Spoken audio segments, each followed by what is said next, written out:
నమస్తే, welcome to Shri media. నేను మీ విష్ణుప్రియ. మనం ప్రతి నెల మాస ఫలితాలు తెలుసుకుంటూ ఉన్నాం. ఇప్పుడు కూడా ఏప్రిల్ నెల మాస ఫలితాలు తెలుసుకుందాం.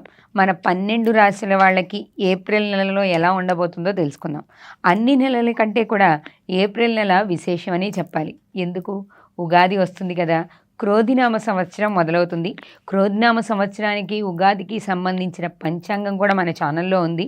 మీరు ఆ పంచాంగ శ్రవణాన్ని కూడా చూడండి. దాని లింక్స్ కూడా కిందిస్తాం. అలాగే ఇప్పుడు ఏప్రిల్ నెల యొక్క మాస ఫలితాలు తెలుసుకోబోతున్నాం. మనతో పాటు ఉన్నారు గురువు గారు రవీంద్రనాథ్ సిద్ధాంతి గారు, వాస్తు జ్యోతిష్య పండితులు. చాలా వీడియోస్ చేశాం గురువు గారితో. ఇప్పుడు మాత్రం మన ప్రేక్షకుల కోసం ఏప్రిల్ నెల మాస ఫలితాలు 12 రాశుల వాళ్ళకి ఎలా ఉందో గురువు గారి మాటల ద్వారా తెలుసుకుందాం. నమస్తే గురువుగారు. నమస్కారం. మీరు ఇప్పటివరకు ఉగాది పంచాంగం చెప్పారు, చాలా విషయాలు చెప్పారు మన ప్రేక్షకుల కోసం. ఇప్పుడు మనం ఏప్రిల్ నెలలో మాస ఫలితాలు, మనం ఇంతకుముందు చెప్పుకున్నట్టు మనకి 12 రాశులు ఉన్నాయి కదా, ఈ 12 రాశుల వాళ్ళకి మాస ఫలితాలు అనేవి వేరుగా ఉంటాయి కదా గురుగారు. ప్రతి మాసంలోనూ ఫలితాలు మారుతూ ఉంటాయి కదా. ఇప్పుడు మనం ఏప్రిల్ నెల వాటి గురించి తెలుసుకుందామా గురుగారు? దైవ ప్రార్థనతో ఏప్రిల్ నెలలో ఈ క్రోధినామ సంవత్సరంలో కన్యా రాశి వారి యొక్క రాశి ఫలితాలు ఎలా ఉన్నాయో తెలియజేస్తారా గురుగారు? కన్యా రాశి కూడా మిథున రాశి వల్లనే దుస్వభావ రాశి అని ఇంతకుముందు చెప్పుకున్నాం. అంటే స్థిరమైన ఆలోచనలు చేయకున్నా కూడా మిథున రాశి కంటే కొంచెం జటిలం, అంటే కొంచెం ఎట్లా అంటే ఇది కొంత మేలైన రాశి మిథునం కంటే. అంటే మిథునం బోలాతనం ఎక్కువగా ఉంటుంది మిథున రాశికి. కన్యా రాశికి బోలాతనం ఉండదు. వీళ్ళు బాగా ఆచితూచి అడుగు వేస్తారు. దుస్వభావ రాశి అయినప్పటికి కూడా, అంటే ఇప్పుడు ఉదాహరణకి మనం ఒకరు వచ్చారు ఏదైనా సహాయం చేయమని, సహాయం చేద్దామని మనసు అంటుంది, బుద్ధి అంటుంది, వద్దు అని మనసు అంటుంది. అయితే బుద్ధి వైపు ఎక్కువగా కేంద్రీకరించేవారు మిథున రాశి వారు. కన్యా రాశి వారు మనసు వైపు కేంద్రీకరిస్తారు. సహాయం చేస్తే మనకు వచ్చేది ఏముందిలే. ఇక్కడ కన్యా రాశి వారు కొంచెం మిథున రాశి వారే గొప్పవారు కన్యా రాశి వారి కంటే. రాష్ట్రాధిపతి ఒక్కరే, మరి శుక్రుడు, బుధుడు అయినప్పటికి కూడా కన్యా రాశిలో బుధుడు ఉన్నప్పుడు ఉచ్చస్థానం అవుతుంది. ఆ కారణం చేత ఒకటి. తర్వాత ఈ కన్యా రాశికి ఉన్నటువంటి స్వభావం ఏమిటంటే, దీన్ని వాస్తవానికి వైద్యుల రాశి, పిసినారి వాళ్ళ రాశి అని చెప్పుకోవచ్చు. ఎందుకంటారు గురుగారు పిసినారి వాళ్ళ రాశి? పిసినారి అని చెప్పుకోవడానికి కారణం ఏంటంటేనమ్మా, పొదుపు అనేది చాలా మంచిది అసలు వాస్తవానికి. కానీ కొన్ని చోట్లలో పొదుపు పనికిరాదు. కొన్ని చోట్లలో పొదుపు చేస్తే పర్లా. అవును. ఇప్పుడు డబ్బు ఉంది, డబ్బులు పొదుపు చేయడం వల్ల ఒక రకంగా లాభం ఉంది, నష్టం ఉంది. ఎలాగంటే ఇప్పుడు మీరు అన్ని కాయిన్స్ అన్నీ, మీరు ఇప్పుడు 5 రూపాయల కాయిన్స్ అన్నీ మీరు అందరూ ఇంట్లలో గల్లలో వేశారనుకోండి, జనాల్లో తిరుగుబాటు ఉండవు అవి డబ్బులకు. వాటిని మీరు ఇది చేసినట్టు అవుద్ది కదా. దానికి నేనేమంటానంటే, మీరు కాయిన్స్ వేసే బదులు మీరు రోజు 5 రూపాయలు, అప్పుడప్పుడు 5 రూపాయలు వేస్తున్నారు కదా, దాంట్లో నుండి ఆ కాయిన్స్ అన్ని తీసేసి ఆ కాయిన్స్ మీరు పబ్లిక్లోకి పంపించేసి ఒక నోటు వేయండి, పెద్ద నష్టం లేదు. కాయిన్స్ చిల్లర లేక ఇబ్బంది పడే వాళ్ళు చాలామంది ఉన్నారు. ఇప్పటికీ మనం చెప్పుకుంటే ఈ విషయం ఈ సందర్భం కాదేమో కానీ, నేను వేములవాడలో మనకు పరిచయం ఉన్నటువంటి షావుకారులు ఉన్నారు, కోమట్లు. వీళ్ళ దగ్గరికి వస్తారు ఎవరు? ఆది భిక్షువులు. వాళ్ళు సామాన్యులు కాదు. ఇక వాళ్ళు వచ్చేసి ఏంటంటే వాళ్ళ పర్సంటేజ్ అనమాట.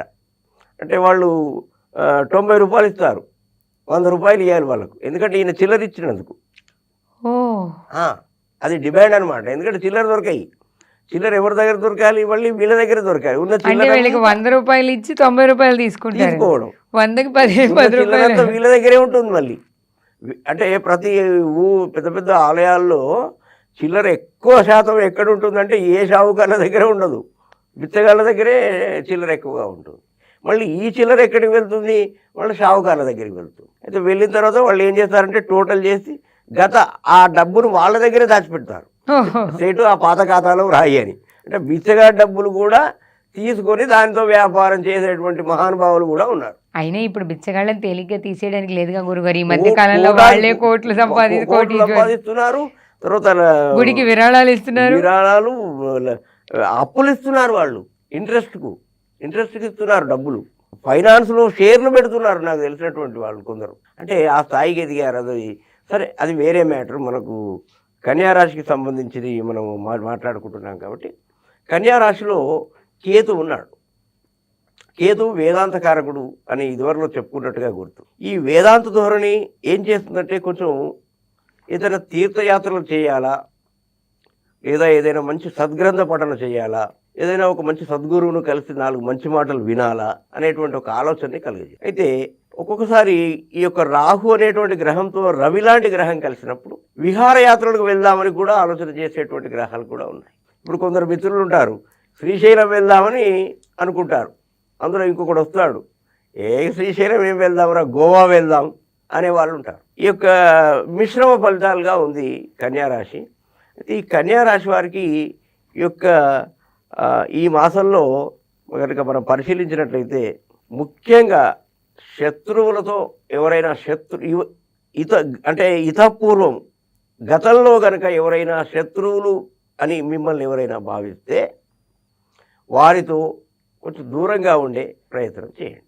ఎందుకంటే మనం వేరే వారిని ఎవరినైనా ఒక మాట అంటే, మీరు నన్నే అన్నారు అని వాళ్ళు పోట్లాటకు దిగే అవకాశం ఉంది మన ఇంటికి వచ్చి.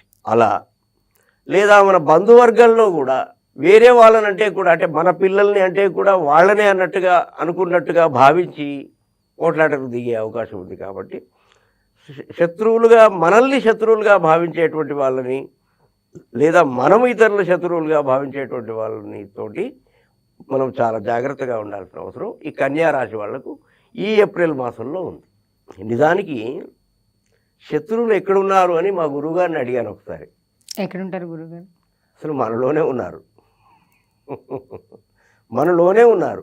నిజంగా పూర్వీకులు ఎంత గొప్పవారంటే, అసలు చదువు అంటే ఈ భౌతికపరమైనటువంటిది చదువు కాదమ్మా నా దృష్టిలో. పారలౌకికము అంటే పరమాత్ముని చేర్చేటువంటి విద్యనే విద్య. అది విద్య, కానీ ఇది విద్య అంటే ఇది విద్యే, కానీ ఇది భౌతిక ముక్తి కొరకు విద్య. పాతకాలం నాడే మనకు ఈ యొక్క మానవతా విలువల్ని, మంచి మంచి విషయాల్ని పాటల రూపంలో రాసిన మహానుభావులు ఉన్నారు. అరిషడ్ వర్గాలు అనేటువంటి కామక్రోధ లోభ మోహ మదమాత్సర్యాలు, ఇట్లాంటి శత్రువులు ఏవైతే ఉన్నాయో అవి మన అంతర్గతంగా లోపల దాగి ఉన్నాయి. ఇప్పుడు మనకు ఒక వ్యక్తి ఉన్నాడు, ఆ వ్యక్తి మనల్ని ఒక మాట అన్నాడు అనుకోండి, ఆ వ్యక్తి నేనే అనుకున్నామంటే అప్పుడు ఇబ్బంది ఉంటుంది. కానీ ఆ వ్యక్తి వేరే అనుకున్నప్పుడే ఇక్కడ ఆదిశంకరులు చెప్పింది అదే అద్వైతం. కానీ ఈ అద్వైతాన్ని అందుకోలేకపోయారు సామాన్యులు. ఎలా అద్వైతం అవుతుంది? ఇప్పుడు మద్యము తేనె ఒక్కటి ఎలా అవుతుంది? కాదు అనేటువంటి భావన చాలామందిలో ఉండిపోయింది కనుక రామానుజాచార్యులు జన్మించాల్సి వచ్చింది. ఇంకొక గమ్మతైన విషయం ఏంటంటే, ఇక్కడ రామానుజాచార్యులు శంకరాచార్యులు జన్మించింది ఒకే నక్షత్రం, ఆరుద్ర నక్షత్రంలో జన్మించారు. ఆరుద్ర నక్షత్రం రుద్రుని శివుడి నక్షత్రం చాలా పవర్ఫుల్ నక్షత్రం అమ్మాది. అయితే ఇక్కడ అంటే దేవుడు వేరు జీవుడు వేరు నాయన అని చెప్పాడు ఆయన. అయిన తర్వాత కూడా జనం ఇంకా నమ్మట్లేదు, ఇంకెవరో ఉన్నారు. అప్పుడు జీవుడు వేరు, జీవుని కంటే గొప్పవాడు దేవుడు, దేవుని కంటే గొప్పవాడు పరమాత్మ ఉన్నాడయ్యా అని మధ్వాచార్యులు చెప్పారు. అంటే మానవుల స్థాయి మధ్వాచార్య స్థాయికి వెళ్ళింది. అంటే జీవుడు వేరే అనుకుంటున్నారు, దేవుడు వేరే అనుకుంటున్నారు, పరమాత్ముడు వేరే అని భావించుకుంటున్నారు. కన్యారాశి వారికి సప్తమంలో ఈ యొక్క 6వ స్థానంలో కుజశనులు కారణంగా శత్రువుల వలన జాగ్రత్త పాటించాల్సిందిగా మన సూచన.